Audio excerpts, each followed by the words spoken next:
Professor Tshimangadzo Magadze is in the Department of Criminology and Security Science at Unisa. Professor, good afternoon to you and thank you for your time. If you go back over the last 5 years, maybe even the last 10 years, you'll see that the police precincts with the highest rates of murder in South Africa have stayed the same. It's in Nanda and KwaZulu-Natal, and then in the Western Cape, Nyanga, Khayelitsha, Gugulethu. Why do we have such consistently high murder rates in the same places for so long? Good afternoon to you, Stevens, and your viewers. Firstly, I just want to commend the new minister. You know, the portfolio that we are talking about today here is one of the complex portfolio in South Africa. So I'm commending him for the consultation that is busy at the moment. Yes, he just made a media briefing in terms of to highlight some areas that we identify as an alarming issues in the country. Yes, the past 10 to 15 years, you know, the country just experiencing a huge increase of violent crimes. We tend to be a violent country. So, but if you had clearly remember what the minister just indicated, he pointed out so many areas that requires attention, and he identified tools that is going to help him or his department. Like it talks about the issue of professionalizing the SAPS. Remember, the idea here is to make sure that people who are within the system, they understand the purpose and the mandate of the system. And the most important issue is the issue of vetting. You know, we tend to recruit criminals inside the system of the SAPS. So, yes, he indicated that some other criminal activities, they differ in terms of provinces. And you also agree with me that even previously, we have cases that they are dominant in a certain area, like when we talk about gang violence, like he indicated, is dominated in the western part, in the western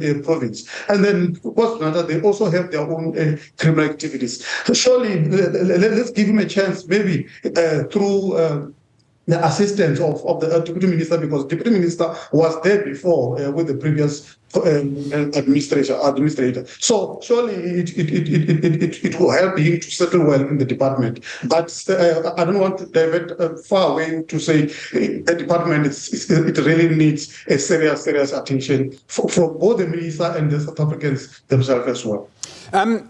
So I mean, Minister Mchunu, I think maybe a different political character to former Minister Bheki Cele.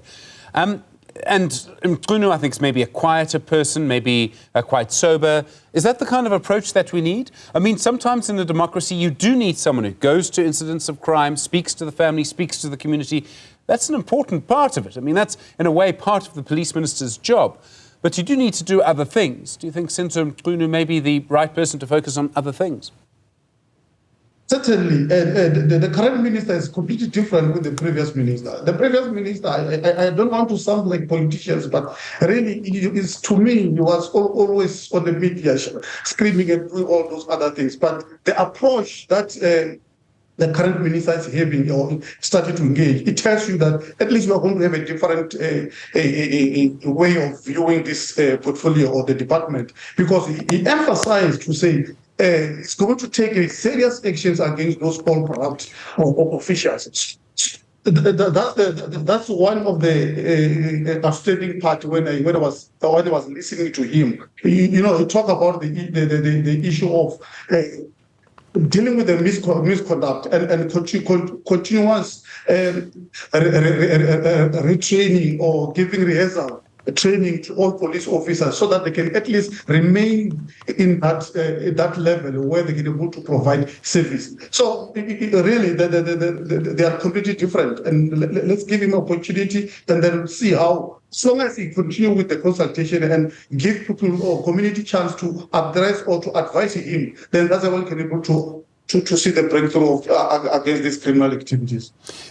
Whenever we've had long conversations, and I mean, you know, Professor, for years we've spoken about what's been happening in the police, and you talk about vetting, obviously very important. Two other things come through so often in these conversations. The one is leadership. I don't just mean the National Police Commission, I mean leadership throughout the police. And the second is police crime intelligence. And everyone talks about those problems. Are those two areas that the minister needs to focus on for you? Leadership is one of the key issues. Other thing that we must have in mind is that, remember, this minister, he came from another portfolio, which is completely irrelevant to what his Prof is dealing with now. So what he's doing now, he's starting to engage all people within the executive team in order for him to understand what is happening there. So the rotation of the minister sometimes create the whole chaos, because now you need to first try to understand what happened in the past 10 years, what is happening now. So you see, when the time when it's starting to gain momentum, the 5 years it's about to exit. So, and then the minister can also be changed at a given time. So the issue of consistency when it comes to leadership is very, very serious issue. That's why you see many developed countries, what they do, when they appoint these portfolios ministers, they only pick people with experience or qualifications who have expertise in that area. Like you remember previously when Minister Lamula, he was running our justice department. So it's a qualified minister in that portfolio. So we expect that thing to happen across all our portfolios in order to have stability with regard to the issue of management, because really it confuses, but that's where I'm coming from with regard to that. The issue of intelligence, the intelligence part is the issue that is very sensitive in the country, where politicians, they are more involved in it. So, as long as those entities, they are still within, or they are still have a large number of politicians who want to know what is happening within the portfolio. So it's still going to be not easy for South Africans to see the breakthrough. But as long as the administrator that is 7 administrators that is there in place now, they can able to do that conversation between that portfolio, because now it's under the presidency, together with Minister Senzo Mchunu. There are many different things that are going to happen now, and I hate to make this prediction, Professor, but in the next few days there will probably be an incident of a horrific crime, and there will be calls for Senzo Mchunu to come, and I understand the calls, and he will be asked to and the same thing happens to every police minister. The community is angry. The minister feels they have to try and make people feel better. It's very human emotion. I would do the same. And then they promise action. And then people are arrested, and then so often, not in every case, but so often, those people are released. And I'm talking about how we have a shortage of detectives, your chances of being actually convicted. So the detection rate for murder in this country is about 14%. In other words, for every 100 murders, only 14 people are actually convicted. I mean, all of that, to fix that, requires generational work. I mean, we're talking 20 years. And I don't think we can ask people, communities, to have the patience to wait 20 years. So you see what is happening now. Previously, the president was indicated that we are going to have detective universities.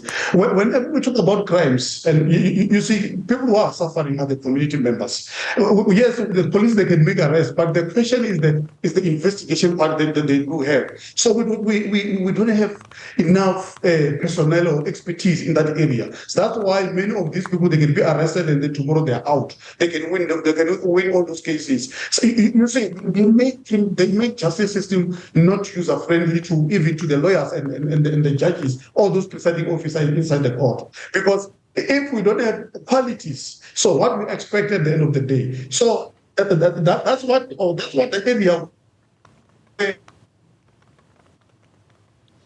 Seem to be losing Professor Magadze there.